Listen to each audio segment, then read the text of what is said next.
What's going on, guys? If you're wondering, and maybe even struggling to get enough money and how to do that, well, this is the video for you. Along my travels, I've tried to stick by planets that have a lot of good materials. For example, emerald, it's fantastic. You can mine it forever.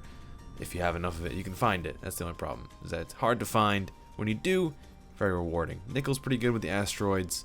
Also gold, and some of those other rare exotic items. I don't really know. They're just kind of random. But there is one way that is very consistent with getting you lots of money. For example, at the speed I was going, which was a very slow, take it easy, stop by, look at my phone, it got me about 4 million in about 45 minutes. So, I mean, I don't know how good of a farm you have, but to me, that is just insane. 4 million units in roughly 45 minutes. If you're wondering how to do it, well, it's actually quite simple. It involves dying, so many of you can actually probably do this, no problem. So when you go to space, sometimes you'll see a bunch of freighters, big massive cargo ships come by out of hyperspace and stop. And you can, ignore them, continue on, or stop and shoot them. Many of you probably already tried and may have died, or most definitely have died, because the guns in those things are absolutely insane. Well, that's not the problem. You're gonna die no matter what happens, but getting your stuff back is super easy. That's what makes this farm very fast. You're gonna want to find some ships that are very easy to take out. For example, there is this one kind of ship that has about roughly 6 crates on either side. They're just rectangles, nothing really special to it, but they're very easy to take out. What you want to do is you want to get alongside it, take them all out nice and quickly, and get all those little blue bits that fly out from those boxes. What those blue things can contain is titanium, iridium, copper, sometimes even gold and emerald, but you really want to get rid of that.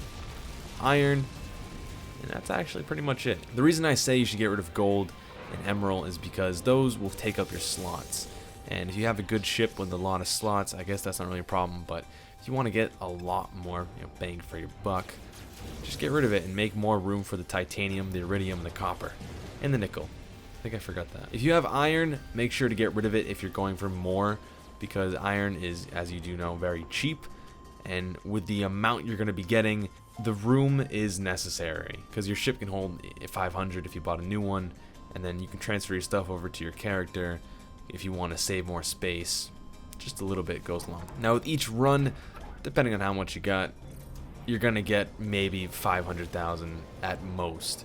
600,000 depending on the size of your ship, but the lowest you're gonna get is still decent, like 200,000. Of course, it all depends on how much you go, how much you get, what kind of ships you're going for, because if you're going for those freighters where they have very strong boxes and they destroy, the sentinels are gonna appear and the lasers on those freighters are going to wreck you. And the thing is that you can try to escape and get to the space station to trade, but once you do get there and escape, by the time you get out, they're still gonna be there, so you're better off just dying, getting back in your ship, hyperdriving over, picking it up, and driving back. Now doing this extremely fast, with no hesitation, just put your head down and just do it, you can easily make 5-6 million units in an hour. No problem. Maybe even 8-9. And the great thing about this is that once you get enough money, you can buy a bigger and better ship to store more bigger and better things. And next thing you know, you got yourself a really, really, really extremely large. But anyway, guys, that's it for me. Hope you guys enjoyed. Hope I helped you out, make your life a little bit easier. And if this isn't for you, then just go back to your emerald and gold on the planets. Exploring is nice, but some people just want to get a better ship, and this is the fastest way. I hope you guys enjoyed, and I'll see you guys in the next video. Later, explorers.